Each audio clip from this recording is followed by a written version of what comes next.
আসসালামু আলাইকুম বন্ধুরা, আবারও চলে এসেছি নতুন একটা ইউনিক রেসিপি ভিডিও নিয়ে আপনাদের সামনে।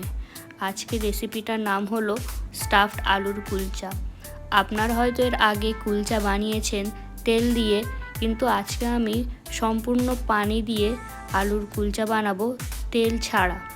এই রেসিপিটা দেখতে যতটা সুন্দর, বানানো তো আরও সহজ। আপনারা যে কেউ এটা বাড়িতে বসে বানিয়ে ফেলতে পারবেন একদম বাড়ির উপকরণ দিয়ে। তো চলুন দেখে নেওয়া যাক কিভাবে বানাই। তো প্রথমে আমি এখানে 400 গ্রাম ময়দা নিয়ে নিয়েছি।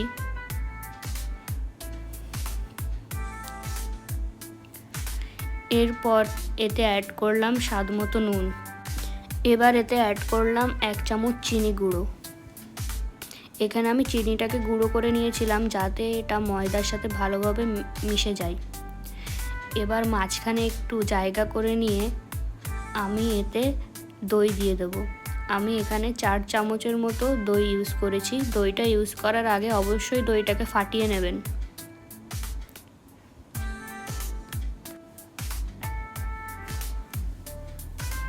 এবার এতে আমি অ্যাড করব 1.5 চামচের মতো বেকিং পাউডার।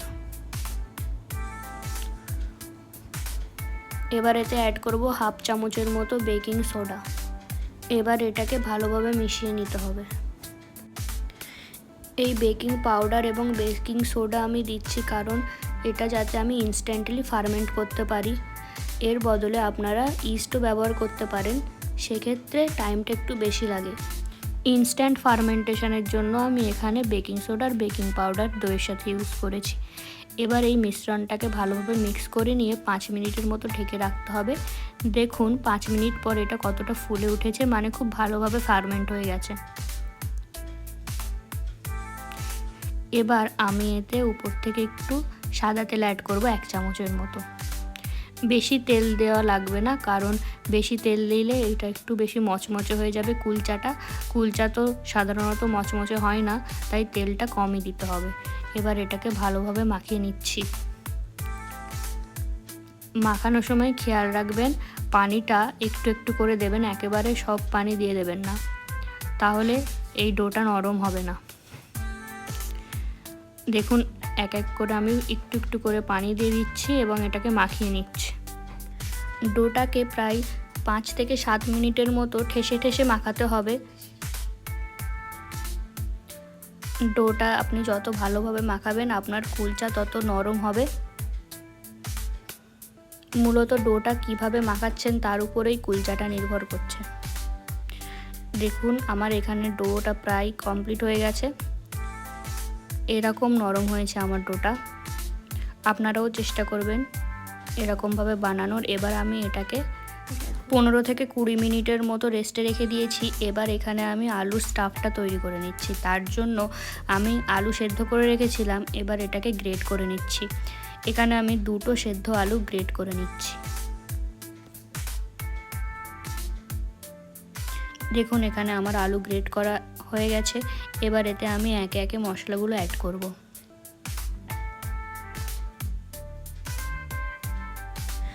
তো প্রথমে আমি এতে অ্যাড করলাম 1/2 চামচের মতো বিট লবণ, স্বাদ মতো খাবার নুন, একদম কুচি কুচি করে রাখা পেঁয়াজ। এখানে আমি 1টার মতো পেঁয়াজ ইউজ করেছি, আর এখানে কুচি করে রাখা আদা। এবার কুচি কুচি করে রাখা কাঁচা লঙ্কা এবং শেষে অ্যাড করলাম কুচিয়ে রাখা ধনেপাতা এবং উপর থেকে ছড়িয়ে দিলাম জিরে গুঁড়ো। এবার আমি এতে অ্যাড করলাম সর্ষের তেল। এরপর আমি এগুলোকে একসাথে মাখিয়ে নেব।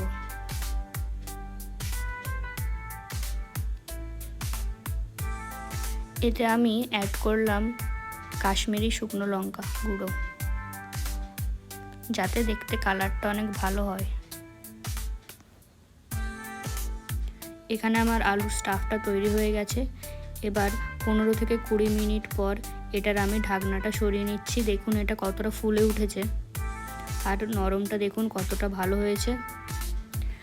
ডোটা দেখে বোঝা যাচ্ছে যে কুলচাটা কতটা ভালো হতে চলেছে।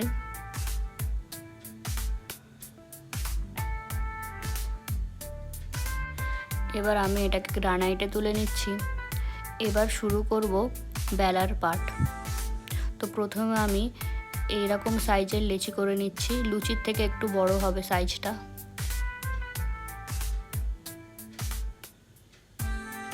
দেখুন এরকম সাইজের করে নেবেন আপনারাও।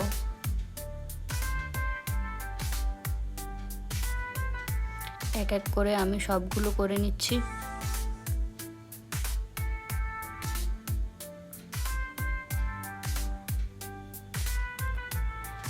সবগুলো লেচি করে নেওয়া হয়ে গেলে এটাকে একটা ভেজা কাপড়ে ঢেকে রাখতে হবে। এটা খুবই গুরুত্বপূর্ণ। এবার এক এক করে একটা একটা লেচি বার করে এভাবে সাইড থেকে পাতলা পাতলা করে একটু বাটির মতো শেপ দিয়ে দিতে হবে। ছোট বাটির মতো শেপ দিয়ে দেবেন যাতে ভিতরে এই আলুর স্টাফটা ভরে দিতে পারি।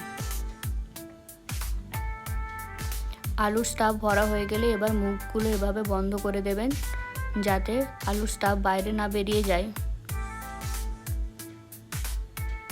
এবার এটাকে বেলে নিচ্ছি। বেলার সময় অবশ্যই মনে রাখবেন এর ওপর কোনো রকম আটা বা ময়দা ইউজ করবেন না। নিচে ময়দা ছড়িয়ে আপনি এর ওপর বেলতে পারবেন, কিন্তু এর ওপরে কোনো রকম ময়দা ছড়াবেন না। আর এভাবে লম্বাটে মতো করে বেলে নেবেন আর একটু মোটা রাখবেন। এবার আমি উপর থেকে ছড়িয়ে দিচ্ছি সাদা তিল এবং কালো জিরে।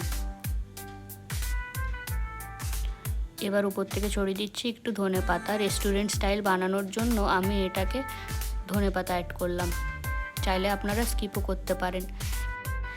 এতে কি হয়, কুলচা দেখতেও যতটা সুন্দর হয় খেতেও আরও ভালো হয়। এবার এদিকে আমি একটা ননস্টিক নিয়ে নিয়েছি, আগে থেকে গরম করতে দিয়েছি। এবার এই গরম ননস্টিকের ওপর আমি পানি দিয়ে দিচ্ছি। পানিটা এভাবে ফুটতে শুরু করলে তার ওপর আপনি ওই বেলে রাখা কুলচাগুলো দিয়ে দেবেন। এবার এটাকে ঢাকনা চাপা দিয়ে রাখবেন আর ওই পানির স্টিমেই কুলচাটা ফুলে উঠবে।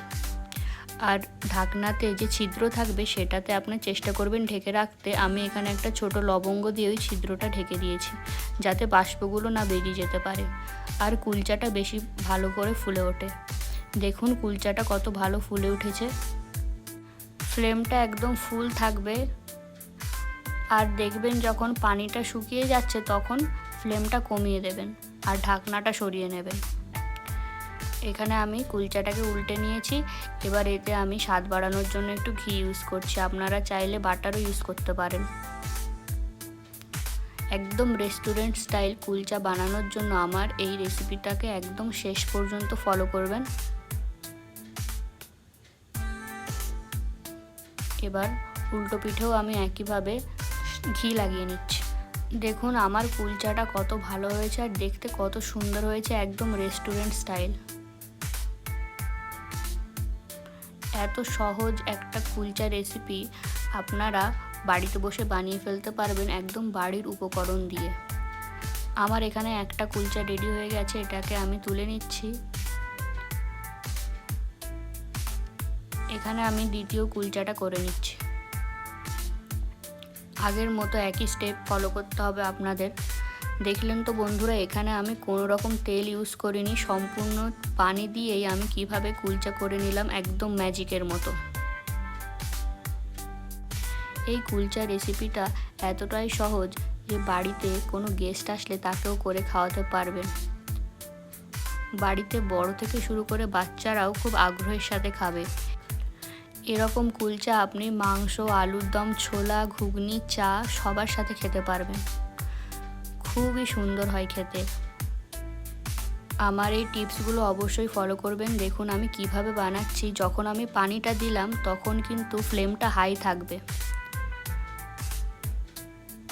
পানিটা ফুটতে শুরু করলে তবেই আপনি কুলচাটাতে দেবেন। দেখুন কাঁচের ভেতর থেকে কত সুন্দর দেখাচ্ছে। আমি এখানে দেখানোর চেষ্টা করছি কতটা ফুলেছে কুলচাটা। এখানে আমি ঢাকনাটা সরিয়ে নিলাম এবং সাথে সাথে ফ্লেমটা লো করে দিলাম। এবার আমি এটাকে উল্টে দিচ্ছি।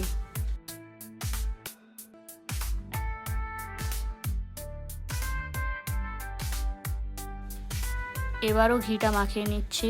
এদিক ওদিক দু পিঠেই আপনারা ঘি মাখিয়ে নেবেন। দেখুন কিভাবে ফুলছে আর কত সুন্দর হয়েছে, দেখেই বোঝা যাচ্ছে যে একদম নরম তুলতুলে কুলচা রেডি হয়ে গেছে।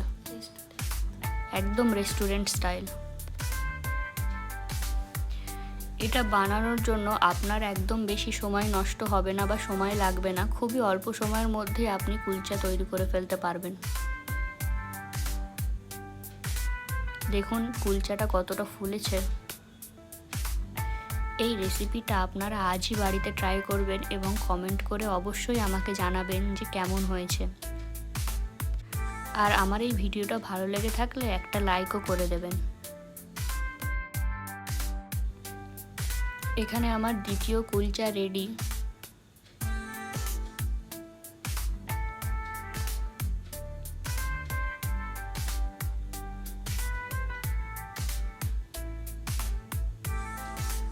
ভাবা যায় বন্ধুরা, তেল ছাড়া এরকম একটা কুলচা একদম রেস্টুরেন্ট স্টাইল, দেখেও বোঝা যাচ্ছে না যে এটা বাড়িতে বানানো। আপনি যদি কাউকে করে খাওয়ান, সে তো অবশ্যই বলবে যে এটা কোনো রেস্টুরেন্ট বা হোটেল থেকে অর্ডার করা।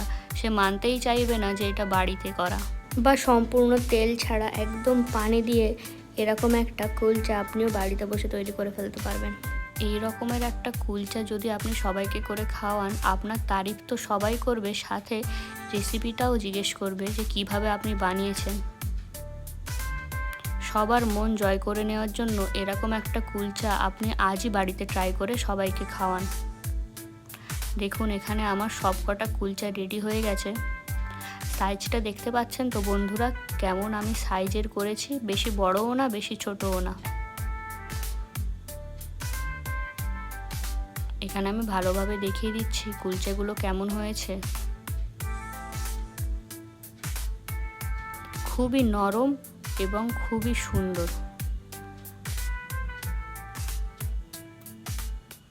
দেখুন এক একটা আমি হাতে নিয়ে দেখিয়ে দিচ্ছি কেমন সাইজ হয়েছে আর মোটা কতটা হয়েছে।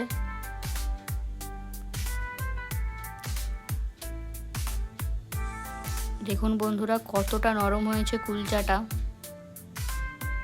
একদম স্পঞ্জের মতো নরম হয়েছে। ইস্ট ছাড়াই আমি এরকম নরম একটা কুলচা তৈরি করে ফেলেছি এবং তেল ছাড়া একদম ম্যাজিক কুলচা। এবার আমি এখানে একটা ছিঁড়ে দেখাচ্ছি যে ভেতরটা কেমন দেখতে হয়েছে এবং স্টাফটা কেমন।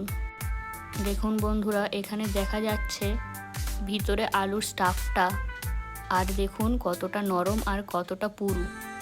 দেখে তো আপনি ধরতেই পারবেন না তেল ছাড়া এরকম একটা কুলচা বানিয়েছি। এরকম আরও মজার মজার রেসিপি ভিডিও দেখার জন্য আমার চ্যানেলটিকে অবশ্যই সাবস্ক্রাইব করে দেবেন এবং পুরো ভিডিওটা দেখার জন্য আপনাকে অসংখ্য ধন্যবাদ। এভাবে পাশে থাকবেন।